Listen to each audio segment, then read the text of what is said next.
The year is 1721. We're in England. There have been 5 coup attempts, the stock market has dipped below sea level, and they're facing an invasion. But in this chaos, one man sees an opportunity. This is Robert Walpole, and he's about to become the most powerful person in Britain. Skip back 20 years. He's 23. He's living it up. He's got a place at Oxford, and he's about to get married. But there's one problem. His dad has just died. Now it's all on him to make enough money to support his 16 siblings. There's only one place you can do all that: Parliament. The king can't exactly run a country, by himself, so he needs people to help govern his country, collect taxes, and fight wars. Parliament is where people worked with him and threatened him, and he really needs Parliament, because he's just overthrown the last king. So Walpole joins Parliament. It's really divided. We need to fight France because the French king is going to inherit Spain. If he controls Spain and France, he controls all of Europe. It's a waste of money. All of these countries are fighting him. These are the Tories. They're conservative. Everything to you is a waste of money. France is a massive threat. We've got to help them. These are the Whigs. They're liberal. Walpole has to decide who to join. He has to think of integrity, shifting alliances, the great colour scheme. You do realise that the king is the only person that can give you the money, right? You broke bitch. Oh, right. So he joins the Whigs. We are now at war with France. But he needs a government job to get money. He's in major debt. He needs to make a name for himself. And like any good politician, he does it by slacking off the opposition. They wanted to increase taxes? How about you pay yours first? Want to bully the Catholics? Well, the last time you did it, the king fled the country. Want to like the video? Actually, I've got no problem with that. After mortgaging his house, arguing in Parliament, and trying to tell his debtors to fuck off, the war is still going. But he's still broke. Luckily, so was the government. Walpole has his chance. So, what's the job? Super spy? Diplomat? A lieutenant? Nope, you get to deal with collecting taxes and logistics for the army. It might seem insignificant to you, but it was huge, because unlike a general or a diplomat, he was still in Parliament. He could be in all the debates, vote on all the issues, and see how power works. Anyway, he does a pretty good job finding problems, plugging the holes. Costs are down, revenue is way up, until he's asked to help with the navy. Money was being wasted everywhere. Someone leaked it, and when people found out, they were pissed. Especially Robert Harley, the leader of the Tories. What did I fucking tell you? You send our men to fight in France, bring back a bunch of dead bodies, and you can't even fund the war properly? I vote no confidence in the government. Fuck, if this goes through, there's another election. If there's another election, we'll lose. I'll be out of a job. He has to do something. Well, this was inevitable, fighting a war, especially when we're saving the continent from the tyranny of the French. The vote fails, and a lot of people weren't exactly happy, but Walpole gets promoted to Secretary at War. Does this mean I get to command troops, fight in battle, and get exiled? Nope, you're literally a secretary, for the war. But this was a really good opportunity, because the king that got overthrown decides to come back and invade. But he dies, so his son does it instead, just to make my life harder. Walpole has to plan, calculate, and then he decides to use mines in the sea. A massive success. Until it wasn't. Now the invasion was over and done with, people started to take a second look at the war, and the massive taxes that came with it. People started to think, why are we still fighting this war? Robert Harley sees this. This was his chance to get back into government. He just needs a spark. Britain is in crisis. In the last 100 years, there's been a civil war. The king has been ousted, replaced with a foreigner. No one goes to church, and we're stuck in a never-ending war. You know what they all have in common? They were all started by the Whigs. We need a change in government, and we need it now. This is Henry Sacheverell. He's just made a speech, and tomorrow morning it's going to be in all of the newspapers. Should we be worried about this? Nah, let it blow over. Shut up, we're impeaching him for treason. Trying to arrest somebody for freedom of speech doesn't go well, and the election was in 6 months. So when it came round, the Tories got power, and the Whigs were kicked out of government. But Walpole doesn't have to be. With his parliamentary clout, his skill with money, and being the protagonist of the video, Harley sees potential. You know, we could use a guy like you on the Tories. Walpole has a choice to make. He could either stick to his principles or use the money that Harley's giving him. He decides to stick to his principles. I'm not going to abandon the guys that gave me my job. Well, if you're not with me, you're against me. And now Walpole was in his crosshairs. Walpole was getting well known. Harley wanted him out of the way. Then, when he got into government, he found something. If you rewind a couple of minutes of the video, you will see that Walpole is selling a food contract, way above market price, and he pocketed the profits. I vote to impeach him for corruption. He wasn't going to forget this. He wants revenge on Harley and the Tories. He'd be out soon, so he needs to plan. Now that he's dealt with, it's time to end the war. About that, the whole war bill has come in due. How much is it? It's £9 million. How much are we making? Under £9,000. Fuck. Luckily, someone had a solution. Hi, we're the South Sea Company, and we're here to transport stuff across the seas from South America. That's where we get the name. And we aim to bring in £1 billion worth of plants, food, and people from the continent. So I run this company, and people can swap their government debt for our stock. If the share price of the company goes up by some miracle, wink wink nudge nudge, then we get government debt and they get stock.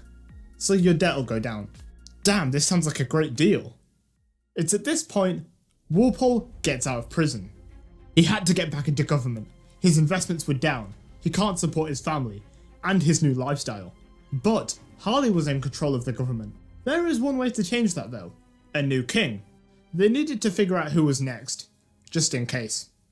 So if we plot out the royal line and we exclude the king we overthrew and the people that liked him, it's this guy. You really expect us to be okay with a king with that flimsy of a connection? He's 56th in line. Well, we overthrew the king at the start of the video. We've got to commit now, or his son might get mad. Then the queen dies, and George becomes king. After all this time, you're really going with somebody that's 56th in line? The crown means nothing to you people. Now there's a new king, and there's no signs of an invasion. Everyone in Parliament started sucking up to the king to try and get a government job. But he's no idiot. He heard about what the Tories said, and there's even a rumour that some were talking to Jimmy about another invasion. He sacked all of the Tories in the government, as was his right, just in time for Walpole to get out of prison. The Whigs were back in power and back in government. Well, everyone except Walpole. George doesn't know this guy, doesn't know if he was loyal or not, considering other politicians. Walpole needs something to show that he was trustworthy, and when he got back into Parliament and was falling through the drawers, he found something. Aha! Harley was talking with James II's son, Jimmy, before the king died, asking whether he'd stop being a Catholic and try to take the throne. Isn't that treason? And all the Tories are shit scared, because the Tories aren't going to vote against anything now. It might be seen as treason. And now, with Walpole in control of Parliament, he votes for the impeachment of Harley. The Tories are broken, and with no chance to win the election, the Whigs had all the power in Parliament as well as the government. Here's the four main people. Stanhope, the Secretary of Domestic Stuff. Sunderland, the guy that rules Ireland. Townsend, the Foreign Affairs Minister, and Robert Walpole, the Finance Minister. But even though the government seemed united, cracks were beginning to form between the four of them. You see, only the king has the power to hire and fire people, and if someone got close to him, they could make some serious money. Every summer, the king used to go back to his estate in Germany with Stanhope and Sunderland. He left Townsend and Walpole behind. This gives Stanhope and Sunderland time to cement control over the king. When the king said to them, "I want to join a conflict and declare war against 11 countries to get a small piece of land in Germany," just for myself. Stanhope says, sounds like a great idea, and then you can appoint all my guys to government jobs to help you oversee the war. Walpole gets wind of this. So, what do you think? This is a fucking dumb idea. Do you remember what happened last time earlier in the video when we went to war? We aren't a fan of this, Your Majesty. It would be extremely unpopular, and public opinion is already against you, considering you're a German and all. I can't abide by this treasonous behaviour. You're fired from the government. We've been at war with France for the last 20 years. I know it doesn't seem like it, because I'm such a good writer. No one wants to get into another war that lasts God knows how long. Parliament won't vote for it. I don't care. It's important to me. Well, if you don't stop, I will resign, and so will a lot of the government. Who else are you going to find to do your job? Go find another king that wants you. Oh wait, there isn't one. Resign. I'll find a way to fill your job. Oh, okay. Didn't actually expect him to do that. Guess I have to resign. And so does half the government. But Walpole secretly wants to get back into government for that sweet steady paycheck. Walpole is going to make Stanhope's life a living hell for messing with him like that. And then Walpole forms a pact with the Tories to basically vote down every bill the government wants to pass. This lasted for 4 straight years. While Walpole was in government, left government, and is now annoying the government, the South Sea Company and Blunt were doing pretty well. The government kept talking about it, even the King of England endorsed it. You should invest. So the stock price was going up, they had a ton of clout and big investors. But in the summer of 1720, it was about to explode, because Blunt offered MPs a special type of stock, where they only had to pay for the stock when they sold it. So it's basically free profit. Everyone invests because why not? And if they're invested, they're incentivized to push the price higher. It's bribery without exchanging money. People see, wow, look, the CEO of the East India Company is investing, the head of the government is investing, even the king is investing. Well, if they're investing, this is a sure thing. We're going to the moon. The stock price goes from 50 to 100 to 300. But now people can't buy a lot of the stock because the price is so high. So Blunt decides to give out loans to people that want to buy stock. They've pushed it from £503 a share to £803 a share, then over £1,000 a share. This is in 1700s money. And Walpole was about to invest more when, hold it, his accountant comes in. You and I both know this growth is crazy, and what's more, it's unsustainable. It could go on for longer, but you've made basically 1,000% profit. Duck out now. Soon after, people started to realise, wait, Blunt is giving out loans to people to buy stock. Why would he do this? Unless, holy shit, is this a pump and dump scheme? And the price goes from £1,000 to £150 in 2 months. And people were fucking furious. For the last half a decade they were told, the South Sea Company is going to bring in tons of money. The government invested in it, the king invested in it. People themselves invested massive loans to buy the stock. Even people in Parliament weren't safe, and a lot of them were bankrupt. Understandably, Parliament wants an investigation. They found out a load of people in Parliament and in the company had been bribed. The country was in ruins. The people's faith in the government was destroyed. They needed somebody in government who was trustworthy, good with finances, and wasn't involved in this racket. They realised, wait, they have someone like that. So, the king asked Walpole to join the government. This may sound good, but there's one problem for Walpole. Stanhope and Sunderland were in control when all of this happened, and Parliament found out that Blunt had bribed them to increase shares in the company. Walpole knew that if Stanhope and Sunderland got all the blame for this, the Tories would surely use this to win another election. And if the Tories win another election, he's out of his well-paying government job. So, he has to protect them. My friend wasn't a shill for the company. Do you even know what shilling is? Like, subscribe, check out my Patreon. Good news for Walpole though. Sunderland eventually resigned, and Stanhope who was the more involved of the two in the scandal, died of a stroke while debating in Parliament. Now there's no one central figure they can pin this whole scandal to, it was easier for Walpole. There was one problem that could still ruin Walpole's chance at keeping his job though. Blunt, the guy that ran the company. Blunt came to the realisation, everyone in the company is running out of the country. I'm the only person still around who knew just who the company bribed. With the prison sentence looking likely, he decides to squeal. To Walpole. And then to the government. The names that Blunt could remember who he had bribed just happened to line up remarkably well with the people that Walpole needed to get rid of. So, the people that were left? Who saved your career? Who saved your asses in Parliament? Walpole. Who stopped you from getting impeached? Walpole. And who do you owe the rest of your political career to? Walpole. All of his enemies in government resigned, or were in prison. Now the king, and the rest of the Whigs in Parliament and in government, owed everything to him. The public also loved him, because he got any loans that Blunt gave out to buy stocks cancelled, and he also made it so you could exchange the South Sea Company's stock with the Bank of England's stock, so it wasn't worthless. I hold all the cards now. Parliament, the king, and popular opinion. So, what are you going to do with them?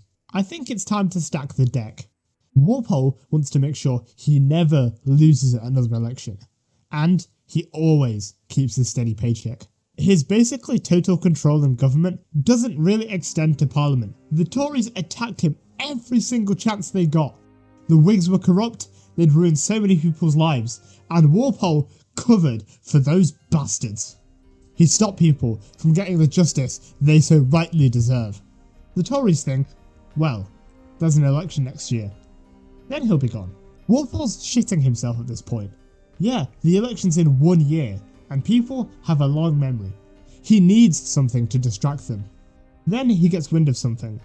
Some Tories were talking with Jimmy, and they plan to orchestrate a coup against the king and put James on the throne, while everyone had lost faith in the government because of the South Sea bubble. And considering how bad George's popularity was, Walpole knew this was serious. He had an idea of who was part of it. The leader of the Tories, Bolingbroke. He wasn't going to wait around and face trial and possible imprisonment, books it to France. This wasn't a good look for all the Tories in Parliament, and he managed to paint them all as treasonous rebels. When the election came round the next year, he won 70% of the votes. You might be thinking, that's pretty high for a political party that just crashed the economy the year prior. Well, this happened because Walpole was funneling massive amounts of money to Whig candidates, who were then sort of funneling it to voters. With this massive margin of victory, he has to consolidate his massive gains. Walpole gives money to people in Parliament. Now basically everyone in government or in Parliament who was a Whig was a hardcore loyalist to Walpole. Walpole was the one guy that kept people in Parliament or had given them access to Parliament in the first place. Well, turns out Walpole missed a guy while giving out money and favours. William Pulteney. He, like Walpole before, was really banking on a government job. He was upset that Walpole looked him over, and now he's ready to go on the offensive. Walpole has all the cards, does he? Let's see if I can pry one from his hands. If Pulteney couldn't get into government, or ruin Walpole's majority, he'd have to damage Walpole's reputation so much that he would have to step down, or make it political suicide for people to keep supporting him. He forms a newspaper, The Craftsman.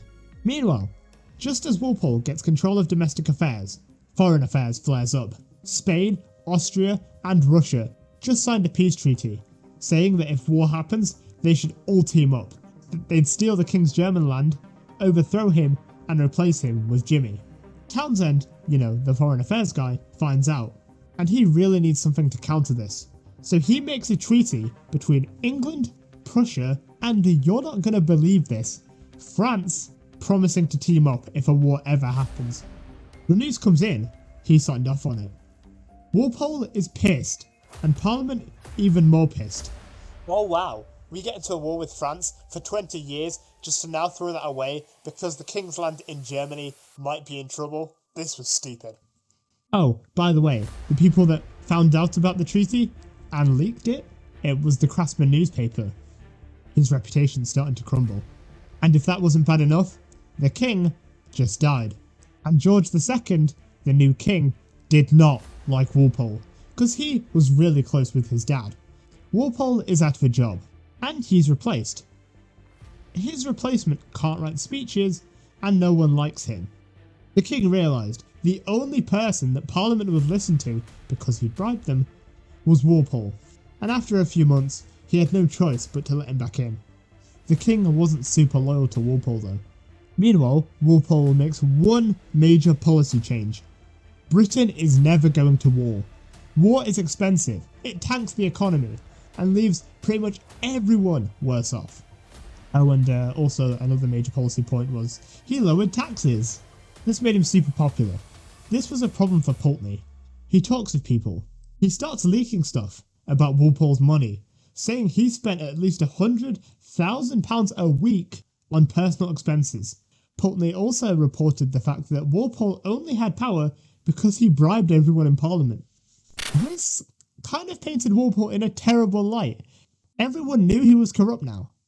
But that doesn't really matter, because he still had Parliament, thanks to his bribes. Because Parliament is so invested in money, they realised they had a really good opportunity to make more money. Parliament and the king wants to go to war with Spain and get all of South America. Do you know what South America has? Gold. What did I tell you guys? War's expensive. It tanks the economy. Yeah, that might be true, but we fought France for 20 years and we pulled it off in the end. And hey, since you're so eager, if we fail against France, we can always make a peace treaty with them. Yeah, and think of all the money it could bring in, because you guys know Walpole likes that. There's no way you can convince me the expense and the men dying for this are worth it. Then somebody comes into Parliament. This is Robert Jenkins. He is a merchant, he's a smuggler, a merchant.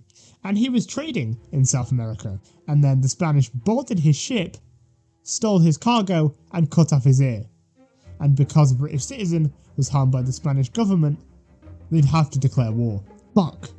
The war goes super well for a while, until the Battle of Cartagena. The battle lasts for 67 days, and ended with the British fleet withdrawing in defeat. 18,000 people were dead or incapacitated. Britain's navy was supposed to be the greatest power in the world. This was horrible. This was unacceptable, and the press jumps into action. Oh my god, how could you lose? I thought you said this was easy. Come on, how come we haven't won yet? 18,000 people are dead because of you. Parliament's against him now. They've lost their money, and the public opinion is turning against Walpole. Walpole sees this. He makes a bet. Okay, Parliament, there's a local election in a couple months. If my supporter doesn't win this election, you can call a motion of no confidence in the government, and I'll resign. Okay, I'll take that bet. Because he made this bet so explicitly, the king can't do anything if he fails.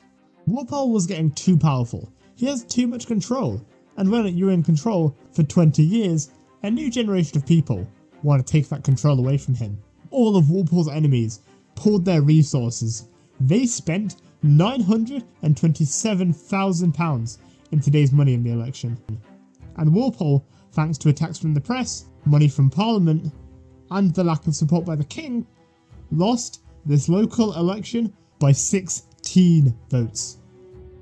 And then, because he lost the election, Parliament officially votes they have no confidence in Walpole and he should be immediately dismissed from Parliament. He lost this vote by one singular vote. So he resigns.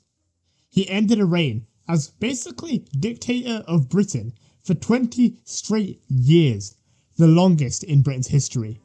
Walpole's control of Parliament, the king and the people has pretty much never really been equalled. The system he used to stay in power, the three cards he held, Parliament, the king and public opinion, still makes or breaks the head of the British government today.